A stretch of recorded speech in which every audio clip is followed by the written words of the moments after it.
सन्मान्य पक्षप्रमुख उद्धवजी ठाकरे साहेबांच्या कालखंडामध्ये ते ज्यावेळी मुख्यमंत्री असताना मला एक चांगला आठवते, तारीख वगैरे काय आठवत नाही, पण 100% दीपक केसरकर कोल्हापूर जिल्ह्याचे पालकमंत्री होते.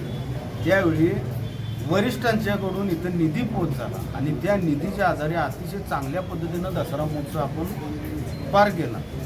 पण आता जर हे करत नसतील तर कोल्हापूर जिल्ह्याला ही सावत्र भावाची भूमिका देत आहेत. आम्ही त्यांचा निषेध करत आहोत.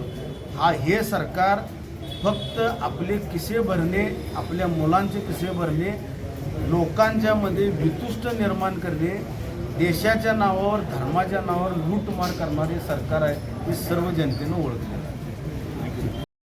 बाळ, फ्रीजमधून श्रीखंड काढ ना. आम्ही पूर्वी घरीच बनवायचो श्रीखंड, त्याची चवच वेगळी होती.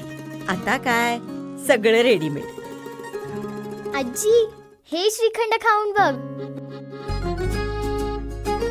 आज तुझ्या आईनं घरीच बनवलं की काय?